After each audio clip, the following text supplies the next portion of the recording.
Welcome to the Self-Awareness and Self-Compassion Podcast, formerly known as the Full Spectrum Feeling Podcast. I'm your host, Blaise Schwaller, life coach, mom, and former tattoo artist. I help people heal their past, speak their truth, and love the lives that they're living now. Join me here every week for conversations on how to live an imperfect but fully engaged life that embraces all the feels so that you can stretch into your best life while enjoying the you that's here right now.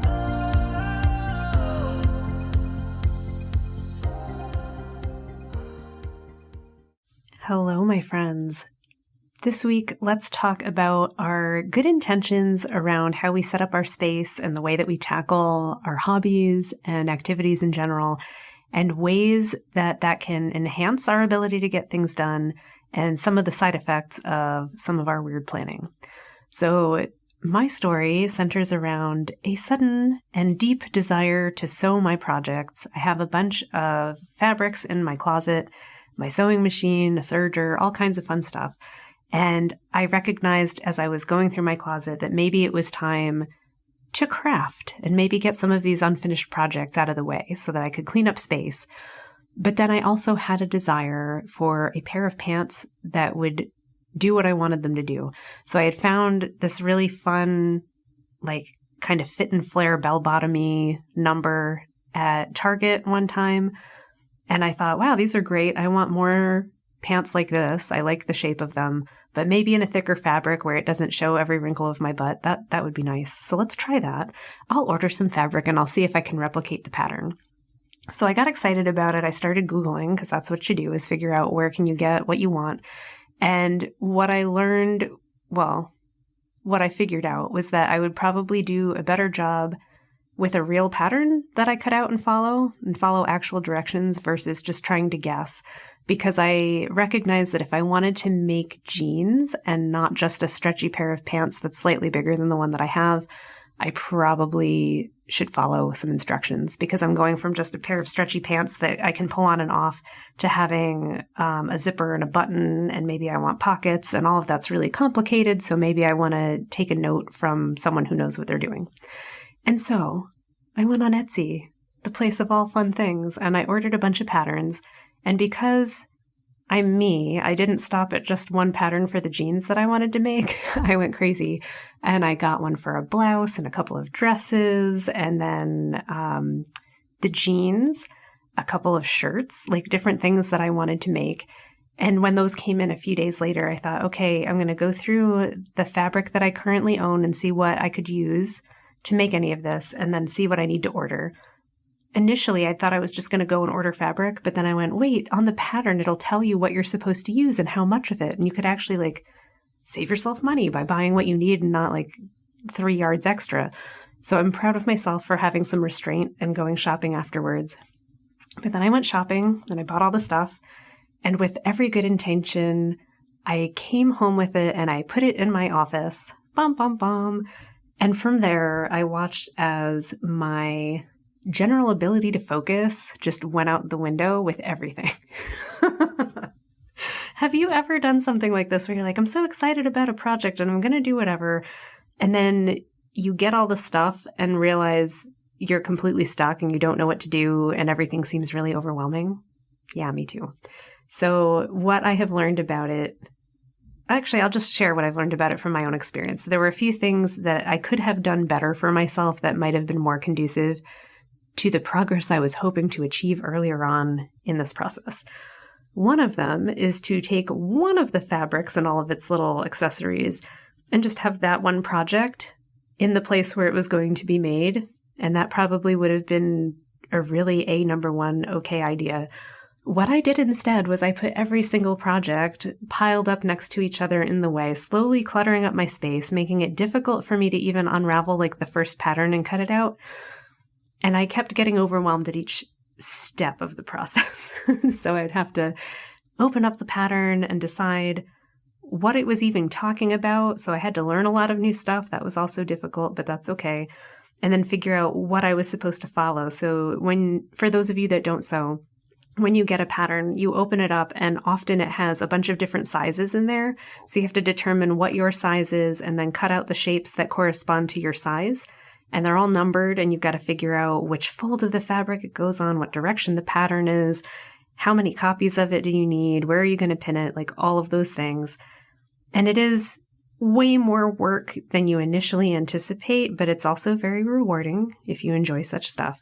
So I do enjoy it, but it also takes up a lot of space. So it takes like a good area, like a whole table, a whole floor to lay out something as big or as long as a dress, particularly because the pattern itself has the cutout for, a section of the dress, but then on further pieces of that paper, there's like the top for the part, the top for the part, the part for the top, the collar, the hems, the sleeves, all of that stuff. And then you have to cut them all out, and then it'll show you in a little conveniently drawn picture how you should fold the fabric that you bought and how to lay it out and what direction to like pin the pieces that you just cut out on and how many copies to cut. So that just takes a lot of legwork and thinking, and it makes a mess. And as you cut fabric, like little pieces of fabric are everywhere, and some of it, like I had a velvety kind of thing that was dusty and was sending stuff everywhere. So it makes a mess, and there is a lot of clutter. And there were pieces everywhere, and it's me trying to fold them back up and fit them back in the pocket, but how many pieces do I need to leave out to work on? So it's that plus the next 7 projects. And I set this up in my workspace, which I then realized was probably not my smartest move that I've ever done. I think of my office as like, it's my creative space. It's where I do my work. It's where I work with people. It's where I record podcasts. It's where I make stuff. It's sometimes where I paint or draw. But I also have other areas in the house where I could do this. And I had chosen my office thinking it was the least disruptive of the household functioning. Because I was like, oh, if I do it on the kitchen table, obviously, like that would be a mess, because there's no way I finish a project like this in even one afternoon. There are definitely a couple of days at a minimum for me for any project like this, because I'm not a seamstress. I'm not amazing at it.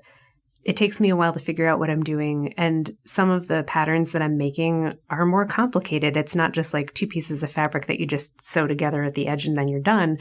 There's layers and elastic bands and all kinds of weird stuff. So it just takes a while. And also I'm not great at it. So sometimes I have to spend a lot of time unraveling what I did and trying again, which also is somewhat unmotivating and sometimes motivating. It just depends what it is.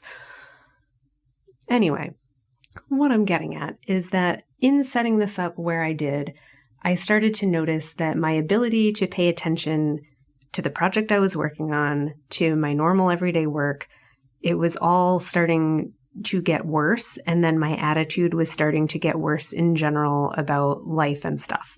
And I was starting to feel like I had a lot to do, and I wasn't getting it done, and then I didn't want to do any. And just as I always do, when there's a lot of clutter or mess in any space, I tend to not want to be there anymore. And one day I realized, oh no, I have done that to like my one sacred space, which I normally keep very pristine so that I have a good energy flow. And now it's just clogged. Like every angle of the room has threads and fabric and stuff to get thrown away.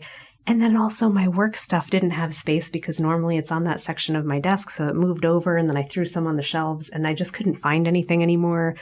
And it was deeply frustrating. And it started to make me sad and angry. And every time I would come in to do something other than an actual client appointment, I was like, I don't want to be in here. I don't want to be on the computer, even trying to use my space. Like nothing was where I wanted it to be. And what I've learned is maybe to not do that. But I had to turn it around, and I'm still actually in the process of doing that, is recognizing that I can use the space in a multitude of ways, but I can't do it all the time. I can't just throw everything that I ever possibly want to do into the same space and think that it's going to go well. I need to plan a little bit better, and I need to take care of and cultivate my space in a more mindful manner. Even saying that makes me feel like so guru-y. Like I hate hearing that from people where they're like, in order to have your chi flow better, you need to have a very clear space and be clear about how you're using the space. And yet my lived experience of it really says, yeah, that's kind of true. because I'm miserable when everything is a mess, when there's too many things piled up and I feel like I'm behind, even though some of this, most of it, was a project that I chose that no one told me I had to do and it's supposed to be for fun. And I want to ask you, how many times have you done something like that where you get excited about something, you bring a new project on board and it's like your hobby and it's for fun. And yet, as it's sitting there, it eats at you and makes you feel bad about yourself and you're not sure why you're not doing it and why you feel so angry and upset about how it's not getting done. And suddenly you feel like you're a bad person and that you're bad at doing things. That sucks. It's not a great feeling, I can tell you. Like, I've been living in that for a little bit. So here's how I'm resolving it, and in a way, how we can all resolve stuff like this. So the first part was recognizing it's gotten out of control and conceding that I'm going to have to deal with the mess that I've made for a little bit, because at the level of explosion that it was, this isn't something that I could undo in an afternoon and have it go exactly back to the way it was. So I looked at it and went, okay, it's a mess right now. What's reasonable? So that's the first question, is what's reasonable? How can I correct this train? The next thing I did was fold up all of the stuff that I wasn't planning on working on immediately and have it in a single pile, moved over to the side so that it wasn't taking up my entire floor space and tripping me up, because that was really difficult too. Once everything was not taking up the entire floor space, I really focused on just the one thing that I needed to do. So I was like, what do I need to do to get past this crazy mess? What do I need to do to feel like I've made any progress and stop feeling bad about myself? So I would just decide to focus on one aspect of one project per day and then the next step of that project. And as I was doing it, I started cleaning it up, where before I had started a project and I would just leave everything strewn about the floor. And I went, okay, that's not really working for me. I do need to be more mindful about it. And it did make me feel better. Like, I don't know, more adult, more organized, a little bit more in control, I think is the main aspect of it, of having my stuff in a space, in a place, used for a time and then put away. I've started even going through just my gear itself and going, what can I get rid of here that is no longer useful, that's cluttering up my space, that I have to dig through it every time to get to what I actually need? And do I even have any projects that match with those particular materials anymore? And if they don't, can I just put them aside, donate them to someone else, or just use them with scrap? So that started to help. In my actual workspace, I was getting more clear about what needed to be out to get my work done and have that just in front of my computer. And then I've noticed that the shelving nearby has gotten cluttered with everything that I moved out of the way for the sewing machine. Then I had to make a decision about that and go, is it okay that it's kind of a wreck and not the way I would like, or do I need to do something about it in order to get through the rest of my days? And of course, the answer is yes, I have to do something about it. I can't just leave it in complete disarray. So I went through and organized a little better and went, these are the things that I need to be able to grab and pull onto the desk at any given moment during my regular work days. And here's a pile of the stuff that I sometimes need, but it's okay if it's in more of a disorganized pile, but at least a pile where I know where to find it, so that I'm not turning and looking in my space and feeling as though it's just horrible to look at and be around and it feels bad. Because I notice that when everything is just thrown around, I feel bad. And when I feel bad, I'm not doing my best work and I don't show up and I'm not getting things done. It's so weird how our environment influences us that much, but it really, really does. And I thought about, okay, how can I make this a place in which I want to be in and thrive and get things done a little bit faster?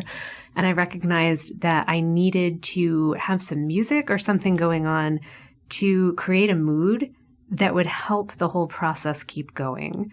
And I also started to remember that I need to congratulate myself on each stage of progress, so that I would recognize that I had actually been reaching milestones and that I was making progress, that things were getting completed and that I had been using my time well. What often happens is I can work on something for days or weeks, but if I don't acknowledge how much has gotten done, all I notice is the pile of stuff ahead of me of what still needs to get done. And I want to eliminate that so that I'm feeling motivated and I'm feeling very gratified about how much I've worked. So I'm recognizing that I'm a praise whore, I guess, and I just want to be told that I'm awesome. And I have to do it for myself because I am in my little hidey hole by myself. No one's really working with me. Which brings me to the next thing that I did, which is I have a friend that also crafts and works with yarn, and we just decided to have a day where we'd get together and work on our projects. And she got to come into my crazy explosion room of stuff. And we got so much done in that one day on our projects, and it made a world of difference in how I was feeling about my creative process, what I was capable of getting done. I could show off some of the stuff that I had already completed. I got to help her with what she's doing, have a conversation, and things just flowed. So in 3 hours with her, I got more done than I typically do in any given day for 6 or 7 hours. And it also brought me to the realization that 3 hours of focused work is better than 6 or 7 hours of just blathering around. That 3 hours of work with a friend towards a common purpose got more done, and it got it done better than me just popping in and trying my best, but not really getting there. Which isn't to say that that wasn't good, but it reminded me to focus on shorter and more intense spurts of work, rather than thinking that if I just keep coming back and doing it, even when I'm not particularly feeling good or motivated about it, I get more done. It's just easier, and I feel better about the whole thing. So I'm currently tackling all of these projects in shorter periods of time. I'm more willing to set a timer and be like, I'm going to work on this for an hour or 20 minutes, and then I'm going to walk away and I'm going to go do something else. And I'm remembering that in life, there's a lot of things that we do, and they all bring nourishment into our lives. So the creative process is certainly very nourishing for me, but it cannot be my only pursuit or it turns toxic. And I would warn you in your own pursuits, is there anything that you do to a degree where it starts to become toxic? And if you notice that, can you go oh, a little bit of this really is medicine for me. Too much of it starts to go sour. So I'm recognizing that I can go in and be creative for a little while, but then I need to stop and I need to focus on making a healthy meal or going for a walk. I can come back in and be creative for a little while, and then I want to work on being productive in my business, or I want to work on cleaning my environment because that helps me feel better too. And all of those things are helping me have a better life experience. And it's reminding me also that accomplishment isn't everything. It's not everything in the world. Having something that I want to complete and work on, the process is great, but if I'm only focused on how much can I create, how fast can I get there, when can this be done, everything just feels a little bit more intensely sucky. I just don't like it anymore, and I'm not willing to tolerate that. So I'm wanting my experiences to be more positive. I want to be enjoying the process, and when I recognize that I'm hitting a point where it's not really helping me feel better about life, and it's not really progressing because I've gotten stuck and I'm anxious and all of those emotions are arising, it's usually because that's my body or my mind or my emotions signal to say, hey, you've been focused on this a little bit too long and maybe it's time to do something else. As I'm taking more time in my life to notice when I need these transitions, I'm finding that things are moving more easily. I'm actually completing more projects. I'm enjoying my days a lot more.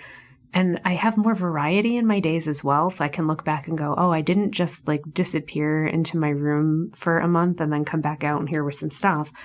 I'm actually able to look at my life and go, oh, I've been spending a lot of time on creative projects, but at the same time, I've also managed to get out to the beach more and spend more time with my kid and have some vacation stuff and be more of a three-dimensional human being, which I appreciate.